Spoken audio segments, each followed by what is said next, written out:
Hello to everybody, my name is Stefano, and welcome to this episode of the Think and Analyze podcast. Today, we are dealing with the topic of the self fulfilling prophecy. More specifically, we're going to try to answer the question: are you involved in a self fulfilling prophecy?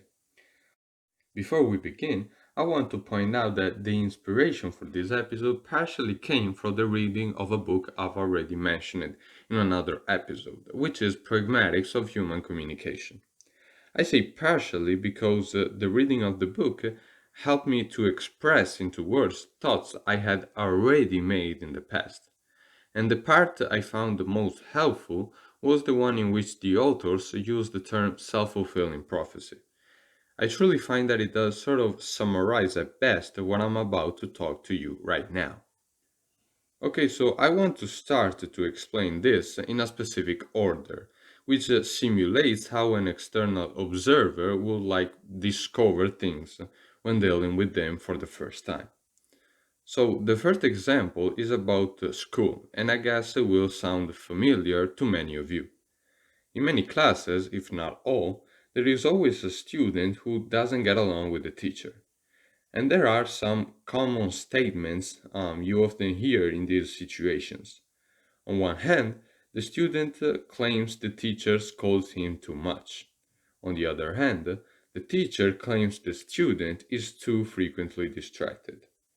And if you ask them why they behave the way they do, most likely the student will say that he is not collaborative with the teacher because they constantly scold him. On the other hand, the teacher will say they constantly scold the student because he's never collaborative. Then, if you watch what happens in class, it seems that both the student and the teacher are involved in a spiral in which one's behavior provokes the other and vice versa continuously. And one time it may start with the student and another time with the teacher. Let's make another, probably equally frequent example. Let's say there is a daughter and her parents. If you ask to the daughter, she say that her parents never let her do anything alone.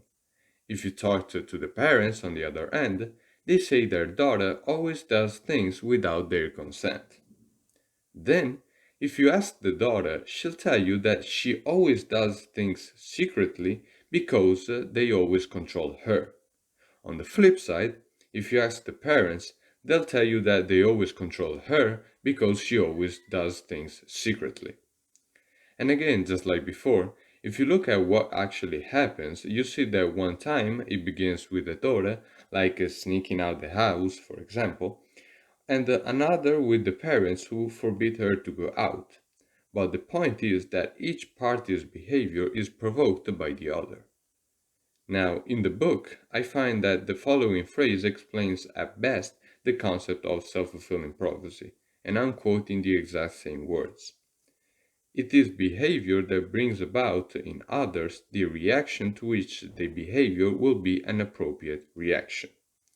As a matter of fact, if you think about it, the daughter, let's take into consideration the second example, the daughter does things secretly. This behavior brings about in others, so in this case in parents, a reaction which is forbidding her to do anything. To which the very fact of doing things secretly is the perfect reaction to. And the same goes for the student and the teacher. The student behaves sort of like badly, to say it in short, behaves badly. The teacher starts to react to this by scolding the student many times. And for this very reason, the student keeps on behaving badly. And up to this point, I would say that an external observer would try to find how a self fulfilling prophecy starts. As a matter of fact, we sort of described what happens, but we need to know and to discover how all this starts so we can come to a conclusion. Now, I know that each situation is different. However, explaining a possible onset of the two examples may be helpful. In the first example, and this is also based on my experience, one or both of the following things may initially happen. Either the student thinks the teacher wants to scold him just because they want to pick on him, like for the sake of it, or the teacher thinks the student is never collaborative just because he wants to disturb for the sake of it as well. Let's say the student is the first to think badly of the teacher. Then he will be almost trying to disturb the teacher to sort of react and get revenge because he believes the teacher just wants to pick on him. At the very least, he will be reluctant to do everything the teacher says. In opposition, if the teacher starts this process first, then they will find everything the student does a pretext to scold him, even if he did an insignificant thing, because they believe that the student just wants to distort them, to distort the lesson. In the second example, very similarly, the daughter might think her parents only want to control her, whereas the parents might believe the daughter just wants to go against them.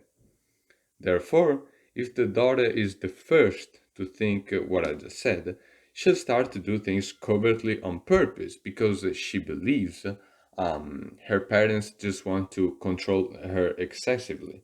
By contrast, if the parents are the first to assume some sort of non responsibility of the daughter, they start to control her excessively, even though actually the daughter is not doing anything bad, is not doing anything out of the ordinary. So then, what exactly happens in these situations? The key here is that one party assumes the other is doing things with a specific objective, when in reality, that is not what is actually happening.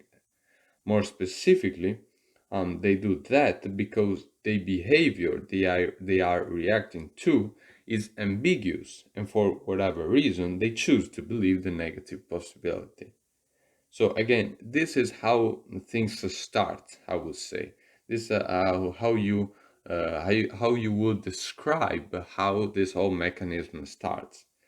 Basically, it starts with a misinterpretation. It starts with a sort of mistakes, with a wrong assumption. Who knows? Maybe the teacher had a bad day and thought the student was just bothering them on purpose. Or maybe the daughter felt a little self conscious with her peers about their parents and wanted to do something alone. Truth is, there are endless possibilities, but let's just pick one for instance.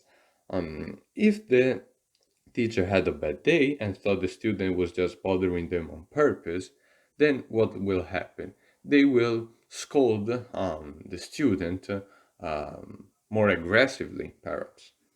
After this happens, the student will sort of remember how he was treated in the past, and so perhaps the following time, the next time, he will behave a little bit more aggressively as well.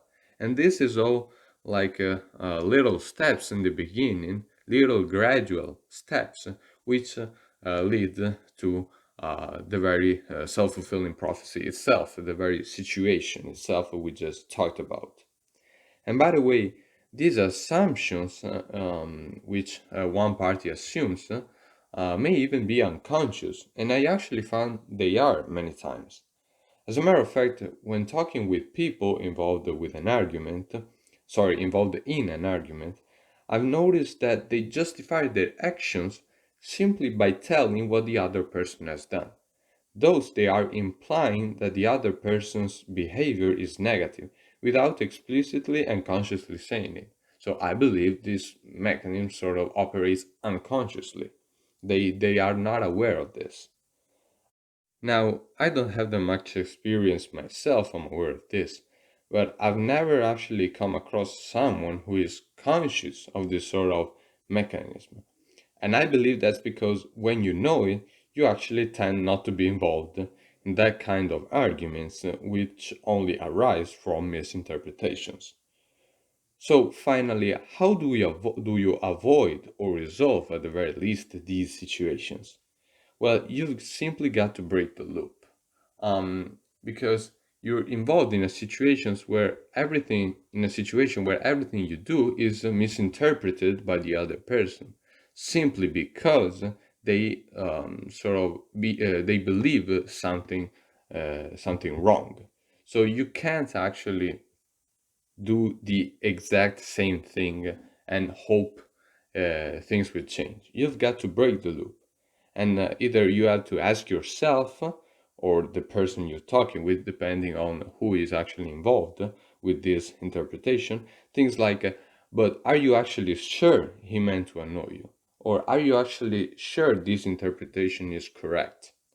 And if you're honest with yourself, you should be able to become aware of this and never have it as a problem again. On the other hand, if you're with somebody, they might say they are sure. However, if you actually know things have all the chances to be different, then dive deeper into that. Ask very defined questions so that in one way or another, the other person is forcefully led to the real reason they are trying to avoid. That being said, you could also be the one who is behaving ambiguously. Like if you do something without even thinking about it, the other may perceive something and think badly of you. So what do? Either one, you make it clear implicitly that you don't want to do anything bad, or two, you actually explicitly say that you don't mean to treat the other person badly. Either way, you should be aware of the things you do. So an example for this could be that if you are telling something to someone and you are like teasing them, the first option would be to communicate non-verbally that you're cool, maybe smiling a bit. While the second option would be to say something like, just so you know, I'm cool with that. This way you avoid any misinterpretation because you have been clear in your intentions. Things are not so simple, however, especially if you're talking with another person. As a matter of fact, you might find people that once you have asked them more specific questions they can't answer but with the truth, they might change the topic, dismiss your point of view because they know how things work, or generalize again so that they create another loop. I honestly still have to find how you should treat these people. For now, just be aware of them, and if you notice they are the people you're talking with, well, either you endlessly try to convince them or you walk away. Okay, so that was it for this episode. I really hope I helped you because I believe these kind of situations arise very often, even in everyday life. Okay, and so I believe that being aware of this mechanism might really help you in in establishing healthy relationships and also in being aware that what you do is can be misinterpreted, and for this reason, you always want to be clear with your intentions. With that said, see you guys.